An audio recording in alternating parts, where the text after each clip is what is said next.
ನನ್ನ ಬಗ್ಗೆ ದೇವರು ಪೂಜೆ ಮಾಡೋಕ್ಕೆ ಯಾವುದೇ ಕಾರಣಕ್ಕೂ ಡಿಸ್ಕ್ರಿಮಿನೇಷನ್ ಆಗಬಾರ್ದು ಇರಬಾರ್ದು.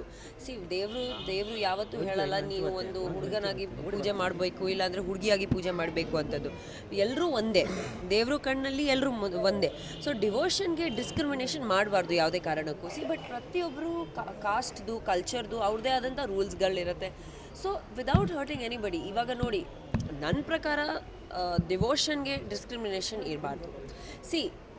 ಬೇಸಿಕಲಿ ಇದು probably the issue is coming up to a reason where that ladies from 10 to 50 ಹೇಳ್ತಿರೋದು that should not enter the temple because they go through the menstrual cycle ಅಂತದ್ದು.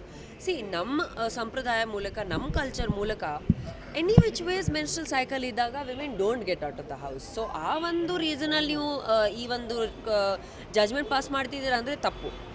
ಕಲ್ಚರಲಿ ನೀವು ಒಂದು ರೀಸನ್ ಕೊಡ್ತೀರಾ ಅಂದರೆ ಅದು ಬೇರೆ ವಿಷಯನೂ ಇರ್ಬೋದು, ಅದನ್ನು ಚರ್ಚೆ ಮಾಡ್ಬೋದು. ಬಟ್ ಈ ಒಂದೇ ಒಂದು ಕಾರಣಕ್ಕೆ I don't think it's right to stop women from entering a temple ಅಂತದ್ದು. ಬಿಕಾಸ್ ನಾವು ಲೈಕ್ ಒಂದು ಸಿಂಪಲ್ ವಿಷಯ ಏನಂದರೆ, ಸ್ನಾನ ಮಾಡಿದೆ, ತಲೆ ಸ್ನಾನ ಮಾಡಿದೆ, ಯಾರೂ ದೇವಸ್ಥಾನ ಒಳಗಡೆ ನುಗ್ಗಲ್ಲ. ನಮ್ಮ ಮನೆಯಲ್ಲಿ ಕೂಡ ಒಂದು ಟೆಂಪಲ್ ಇದ್ರೂ ನಾವು ಸ್ನಾನ ಮಾಡ್ದಿಲ್ದೆ, ತಲೆ ಸ್ನಾನ ಮಾಡ್ದಿಲ್ದೆ ಯಾರೂ ದೀಪನೂ ಹಚ್ಚಲ್ಲ. ಅದು ನಮ್ಮ culture. So usually everybody follows the culture and tradition. So ಆ ಒಂದು ಕಲ್ಚರ್ ಮೇಲೆ ನೀವು ಕ್ವೆಶ್ಚನ್ ಮಾಡೋಕ್ಕಾಗಲ್ಲ. Because nobody will dirtily go and pray to a god ಅಲ್ವಾ. So I think that it should not be like that. And I think that they should become a little more easy. ಅಂದರೆ ಒಂದು ಸ್ವಲ್ಪ ಬಿಡಬೇಕು. Because ದೇವ್ರ ಪೂಜೆಗೆ discrimination ಯಾವುದೇ ಕಾರಣಕ್ಕೂ ಇದ್ದರೆ ಸರಿ ಬರಲ್ಲ.